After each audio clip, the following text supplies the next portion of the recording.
Hola, soy Fernando Vargas Gómez. Averigüemos entrevista hoy a un escritor del interior, un gran pueblo, un gran escritor y una gran aventura para conocer la literatura de José Gabriel Ceballos, que ha relatado desde la aldea la inmensidad del continente subjetivo que él ve en la condición humana, la rica frontera en la fractura brasileña, el interior, la planicie, pero sobre todo explorar la investigación de tantos estados anímicos, espirituales, emocionales, que muestran las inflexiones abiertas, dispersas del hombre en esta planicie correntina. Todas las actividades analizadas en la vasta literatura de la novelística de José Gabriel tienen una impronta localista, pero muestran la condición humana espléndida.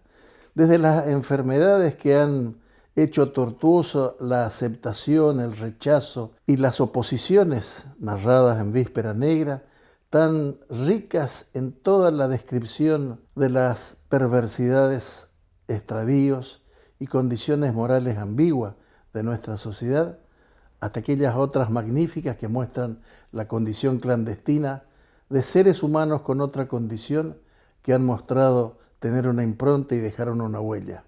Ivo el Emperador se destaca de manera cumbre en la vasta literatura de José. También los otros libros que tratan sobre los pájaros, sobre el fútbol, sobre la vida tranquila, pero también con todas las dudas y las reflexiones religiosas y sobre todo morales, donde hierven tantas reflexiones, pasiones y oposiciones.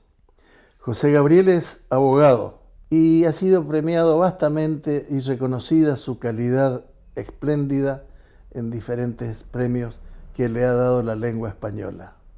Ahora lo tenemos aquí brevemente y hemos logrado esta entrevista que nos permite hacerles conocer a quienes aún no han explorado esta vasta literatura el pensamiento vivo, cuestionador y altamente crítico de nuestro invitado de hoy. ¿Alguna escuela psiquiátrica alguna vez sostuvo que la lectura de libros de la fina literatura también corrige el perfil de la sociedad? ¿Vos crees que eso es posible ahora con la juventud o la población tan aturdida, distraída, jugando en otro aspecto, sin interesarse en lo profundo? Son tiempos raros, ¿no? Son tiempos caóticos. A mí me gusta el tiempo, lo caótico. Yo soy un tipo caótico.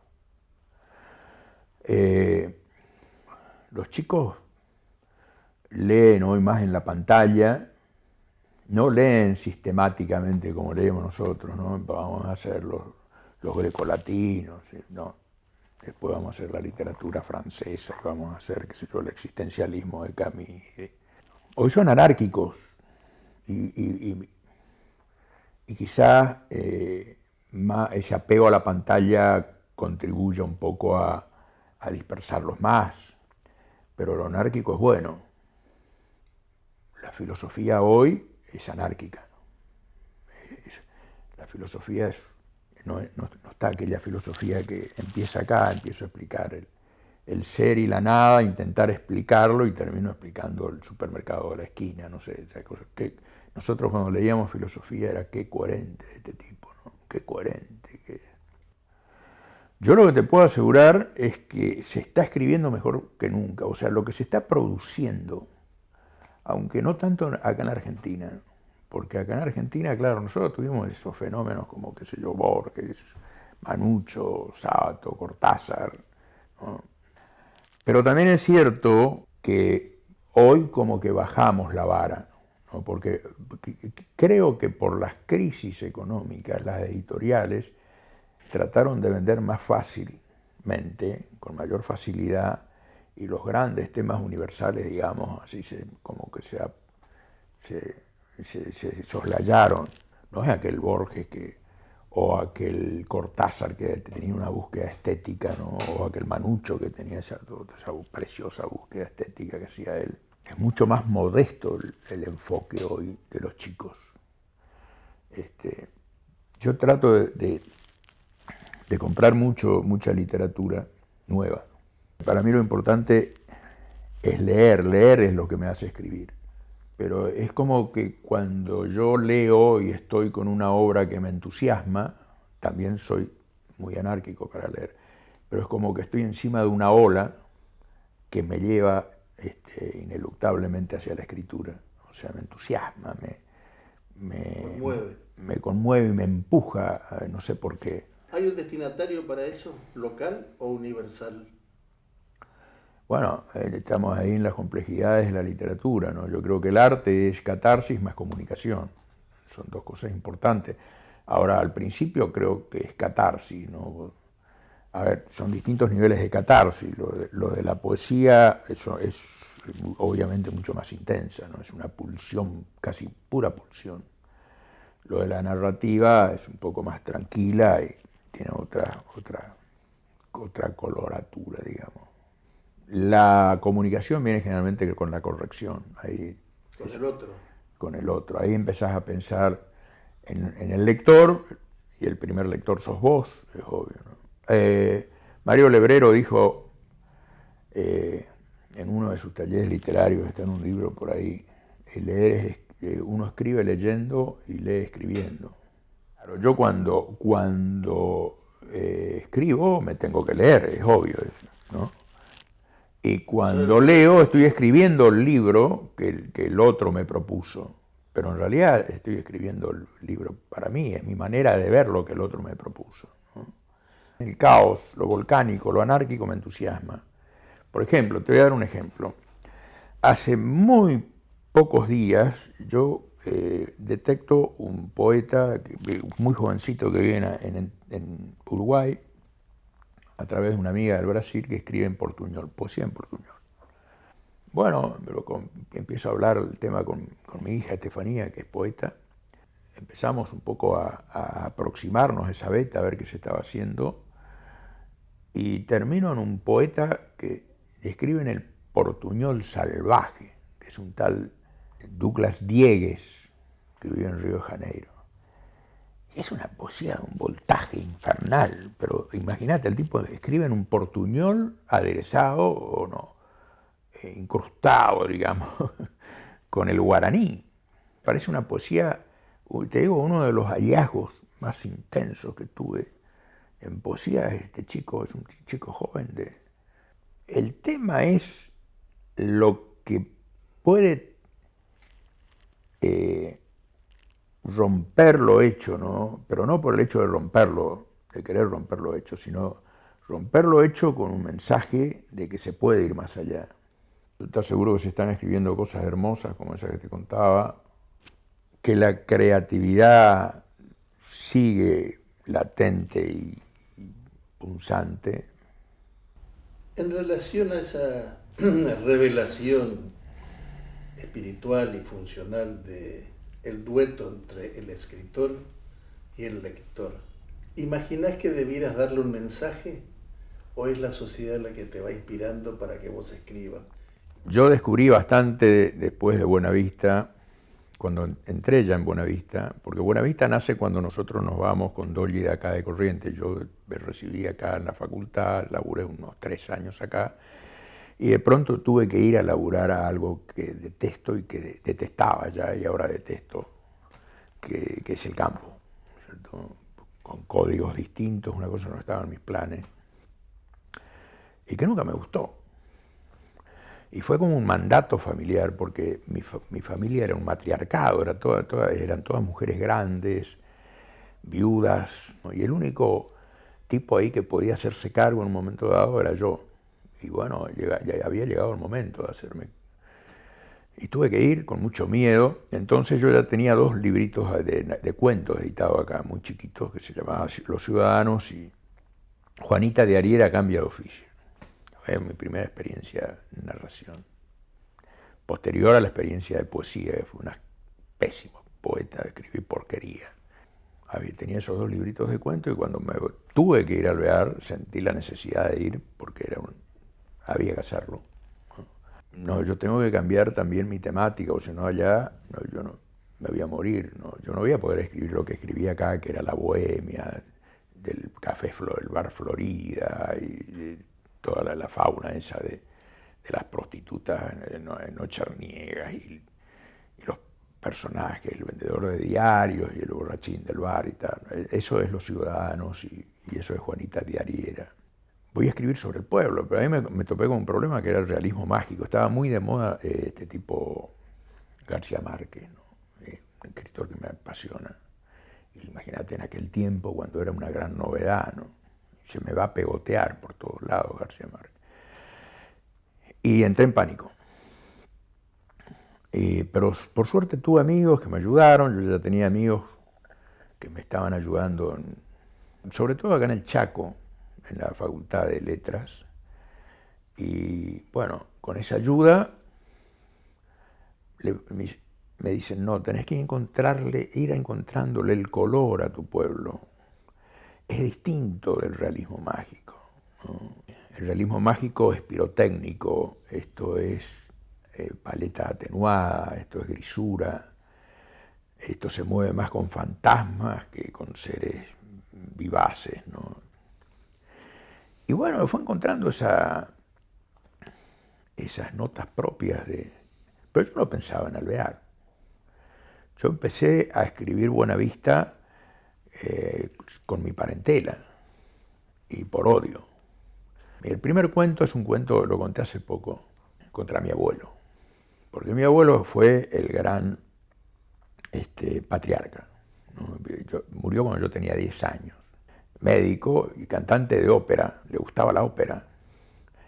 Y en algún momento cruzó el mar, supongo que para hacer fortuna, y consiguió, conoció acá una criolla heredera, se casó. Pero para atender la dote de su mujer tuvo que meterse en los corrales, en el estiércol, en el barro. Y obviamente frustró su carrera de cantante de ópera, incluso la de médico, pues no pudo ejercer, imagínate, en el fin del mundo. Yo no voy a resignar mi condición de escritor, como vos resignaste tu condición de cantante de ópera. Entonces yo cuando tuve que ir al ver le digo, bueno, viejo Ceballos, está bien, voy a ir. El mandato, que viene de tu parte, pero yo no me voy a frustrar en lo que me gusta, que es la literatura. Y no sé cómo me va a ir en el mandato. Me fue bastante mal. Todo en el mundo y en la vida está preparado para que vos no seas escritor. Todo, absolutamente todo. Salvo que tengas la suerte, qué sé yo, de un Borges que nació entre amigos escritores y una madre que amaba y una biblioteca de su padre y tal, ¿no es cierto? En mi casa no se leía, no había un libro. No había, todo era religión, ¿no? Se rezaba, pero no se leía. El programa de vida que vos recibís cuando nacés ya es un programa de vida, bueno, viejo, cualquier cosa, pero la creatividad acá no funciona. Te digo más, la creatividad es lo que primero te podan en la escuela. Sos un chico demasiado, es un chico raro, es un chico que...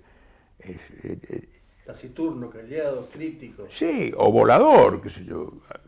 A mí me llaman Felipe, que el personaje de Mafalda, un tipo que siempre andaba en las nubes, qué sé yo. Y eso era como una suerte de pecado, ¿no? La primera experiencia que yo tengo con la narración es en el campo, en las famosas materas. Siempre había uno que contaba, ¿no es cierto? La conciencia del pueblo. Contaba a los otros peones y a veces contaba cuentos que habían vivido cuando en la jornada laboral, como un tipo se había caído el caballo, habían encontrado una yarará, habían tratado de cazar un tatú, y el tipo narraba eso que con los testigos y con el personaje allí, y todos estaban embobados. El Tusitala, digamos. Esa primera experiencia yo la tengo muy vívida, ¿no? Porque me acuerdo, yo sentado allí extasiado con lo que contaba ese hombre, que era analfabeto seguramente, pero ese fueguito ahí del mate, ¿no es cierto? Y la enorme noche del campo, y esos tipos como encapsulados allí y viviendo con... Bueno, ese tipo no pensó en publicar, no sabía ni siquiera escribir. Y sin embargo era un narrador artista, porque, digamos, era mucho más que una mera catarsis, era desde ya que era catarsis, porque por algo era el narrador, era un tipo que siempre andaba para changas menores, ¿no? Pero lo tenían más que nada por esa virtud al tipo, ¿no? Yo le quiero decir, mire, mi amigo, en realidad el artista es usted. Yo quisiera haber llegado a ser como usted. Yo envidio su fueguito, esa ronda de 4 tipos ahí. Eso que si yo consiguiera tener ese grado de comunicación que tenía usted en la noche soledosa del campo, yo sería feliz. Suele decir uno que estas son extensiones nuestras, sin llegar a la excelsitud que es un hijo, pero son parte de nuestra creación. ¿Hay alguno que te haya dado o te esté dando satisfacciones espléndidas o te haya amargado también, que es la otra forma de crear? Yo estoy muy contento con mi obrita porque hay un 8 o 10%, pongamos, que me gusta todavía, ¿no? Es decir, eso ya es mucho. Creo que soy demasiado... ¿Severo? No, yo creo que soy demasiado, al contrario, creo que soy demasiado condescendiente conmigo mismo, porque un 10% es mucho. ¿Mucho te parece? Sí. Por ejemplo, a mí me gusta Víspera, a mí me gusta Ivo. Ivo ahora sale en Brasil, lo están traduciendo. Pero a Ivo me gusta porque fue mi primera novelita y porque yo lo conocí a Ivo Rodríguez, ¿no? El travesti lo conocí cuando ya era mendigo en Uruguayana. Y me gustan algunos cuentos de Buenavista. Claro, fíjate que con Ivo yo lo tenía muy, muy profundo porque lo había conocido cuando yo era adolescente. Ivo murió en el 73, 74, yo lo había conocido allá por los años 65 en adelante. Yo tendría 11 años en Uruguayana, en la casa de mi tía, ¿no? Él ya era mendigo y yo tenía una gorda tía que lo amparaba, le daba más o menos lo que es la tía Elenita, el personaje, solo que la tuve que achicar a mi tía gorda porque si no ya era demasiado literario. Era la oveja negra de la familia, una mujer amorosa, murió soltera. Y Ivo llegaba cada tanto a esa casa y quería escuchar tango, se sentaba en el portal, en el umbral, y la gorda con su enorme sillón ponía en el combinado distintos tangos y le daba algo de comer ahí, una viandita que guardaba en la heladera.